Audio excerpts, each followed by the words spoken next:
Vítám vás u videa, co všechno jsem vyrobila za období zimy a tentokrát v roce 2024.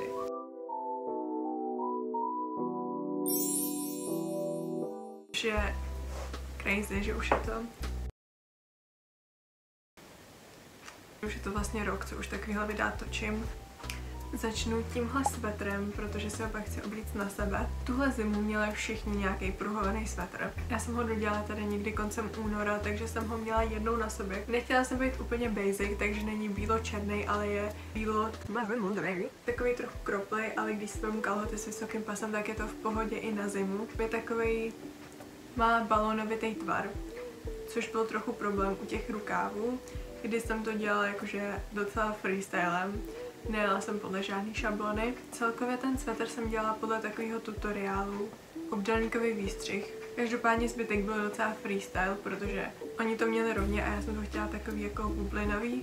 Myslím si, že to tělo vyšlo perfektně. Každopádně rukávy to jsem úplně nevychytala, protože jsem mi tam udělala takový boule, jakoby tady na hoře té ruky a pak už jsem to nechtěla dál rozšiřovat, protože by to bylo moc široké, tak je to prostě takový divný tvar. Takže jsem to namočila a ještě přišpendlila do takového tvaru, který byl lepší a myslím si, že to trochu pomohlo. Zase se do toho trochu špatně.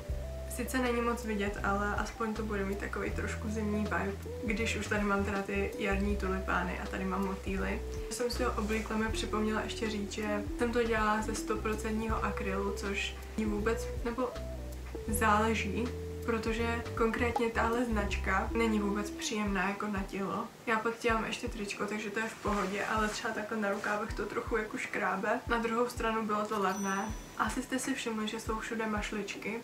A já jsem tomu trendu absolutně podlehla, tak moje úchylka. Zjistila jsem, že mě baví ke všemu, co vyrobím, vyrobit ještě jako matching mašličku.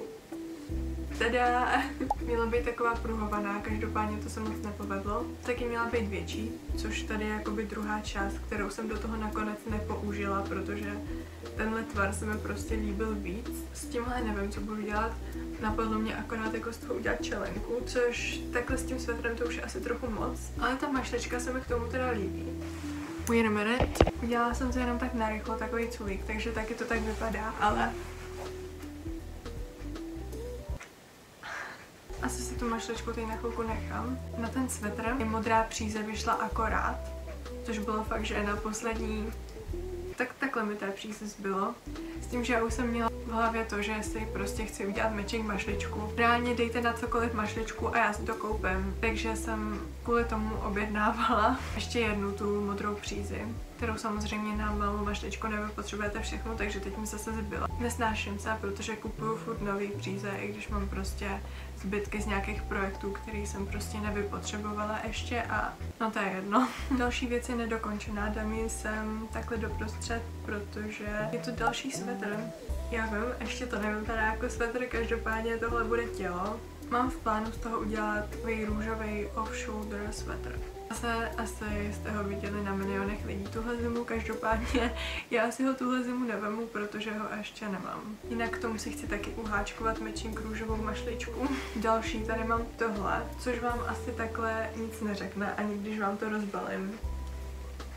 To budete možná ještě víc jako confused, každopádně je to takový přehoz na bednu, takovou hnusnou krabici, ve které skladuju bavlnky. Je to krabice, ve které mi jednou ty bavlnky přišly a od té doby tam házím všechny.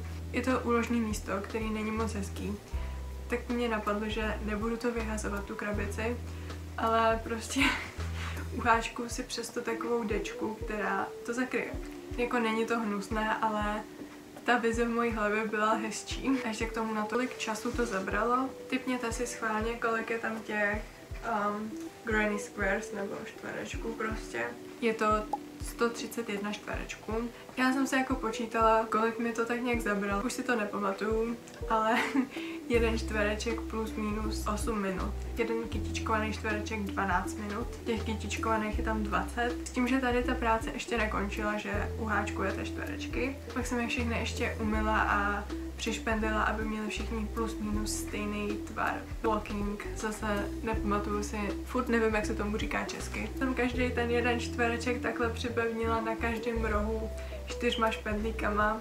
Jako taky zabralo další hodiny a pak jsem to sešila dohromady, což zabralo docela dost dílů Gossip Girl, takže tohle nemám spočítaný na hodiny, ale na díly Gossip Girl, kde to bylo tak jako 5 dílů. Ono, jak je to béžové, tak to ani moc není vidět, každopádně na nějaký jako schovávání konců jsem se úplně vykašlala, jenom jsem ostříhala ty, co jsou na kraji, aby to prostě nekoukalo, když to takhle zvednu.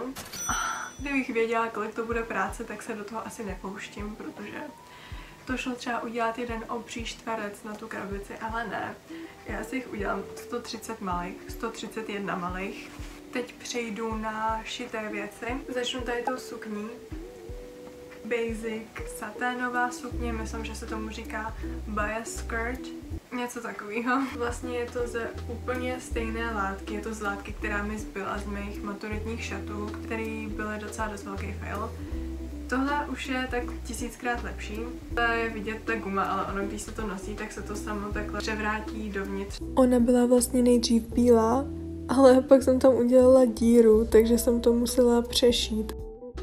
A dala jsem tam tady tu modrou, která je i širší a vyhovuje mi víc. Na to, že mi došel ten přenosový papír, takže jsem tu šablonu musela udělat jenom krátkou a pak to až jako prodloužit na té látce. Takže jsem to pak musela ještě střihat, takže je to dole trochu křivý.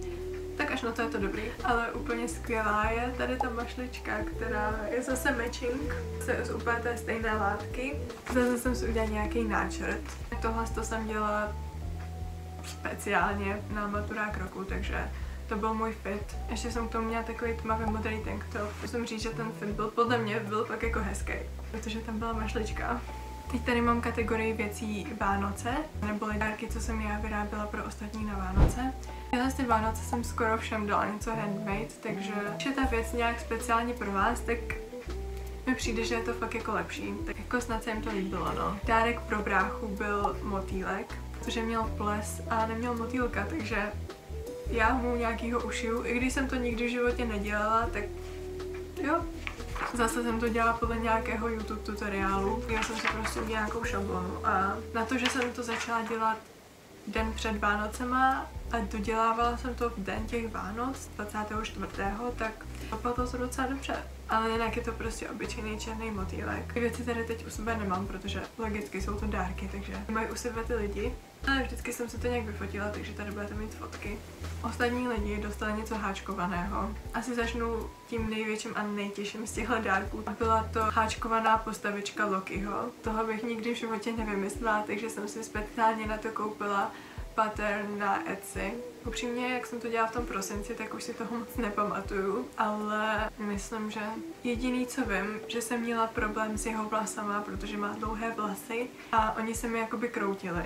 Což myslím si, že já se v tady těch věcech jako nevyznám nějaký superhrdinové a tak, ale myslím si, že má jako trochu kutrnaté vlasy, tak jsem si říkala, že asi v pohodě. Teď jsem viděla na TikToku, že někdo na ty vlasy u těchhle amigurumi postaviček používá žehličku na reálné vlasy. Škoda, že jsem to neviděla v tu dobu. Možná bych se to jako bála udělat, že to jako nějak spálím. A pro rodiče jsem oháčkovala spíš takové víc praktické dárky. Pro taťku jsem oháčkovala basic černou čepici, která je možná trochu malá. Asi nepřijdete za někým, ahoj, můžu si změřit tvoji hlavu. To bylo takový jako odhad, který byl špatný. A mamce jsem udělala takové návleky na ruku, takové bílé s černýma lemovanýma okrajema a s černýma mašličkami. Zase mám sem tam někam fotku a teda nevím, proč jsem to dělala, když jsem jako pomalu ty dárky nestíhala, ale už není dárek, to jsem si udělala pro sebe, ale je to z té samé bavlnky jako ty návleky, taková čelenka. Což původně měla být čelenka na zimu, ale takhle úzká asi úplně nebude. Neměla jsem ji ani jednou. Neměla jsem ji ani jednou na sobě. It's Giving Blair Waldorf. Je pěkná, ale prostě na tu zimu by asi moje uši nedaly tohle. Jak tak koukám, tak už je to asi všechno. To je všechno, co jsem já uháčkovala, ušila. Už tohle točím v březnu, trochu později, a já mám začátkem března narozeniny. Takže teď jsem vám ukazovala, co jsem já dala na Vánoce, ale teď vám ukážu, co jsem já dostala na své narozeniny. Jestli znáte ten meme trend s tou... Já jsem si myslela, že je to kočka, ale prý, že je to křeček. Že jako by teď dává smysl. Neříkejte, že to není dokonalý. Ještě ta mašlička a ještě to je z takové té fluffy bavlnky, takže miluju to. Ještě vám můžu ukázat, co jsem dostala k narozeninám od rodičů, protože jsem dostala tašku plnou bavlnek. Takže ještě vám dám takový haul, ve kterém vám řeknu, co mám na mém to-do listu na jaro. Basic béžový bavlnky. Ty použiju do projektu s tady touhle. Ona je to šedivá, ale v reálu mi přijde, že je to spíš taková šedivo-modrá, což nevadí. Tady z toho bude polštář. Zase tam bude nějaká takováhle alfa pattern. Našla jsem takovou s očima. Tohle jsem nikdy nedělala, takže jsem zvědavá. To dno naháčkovaný košíky. Budu mít teda jeden velký a jeden menší. Tady hrozně šustily ty plastové obaly, takže nahrávám voiceover, ale říkala jsem, že tady ta šedá bavlnka byla na velký košík a ta zelená na malý košík. Na to jsem zvědavá, jak to dopadne. Random fun fact. Zítra jdu ke kadeřnici, takže tohle je poslední video s tady těma vlasama. Jo, na konci vždycky říkám moji oblíbenou věc, že? Teď je to tady ten svetr. Ok, oblíbenou věc háčkovaných věcí a zašitých věcí. Takže z háčkovaných je to tady ten svetr a matching mašlička. Šitých je to teda tady ta sukně, samozřejmě matching mašlička. Budu ráda, když mi vydáte vědět, co se vám líbilo nejvíc. A to už je fakt všechno, takže ahoj!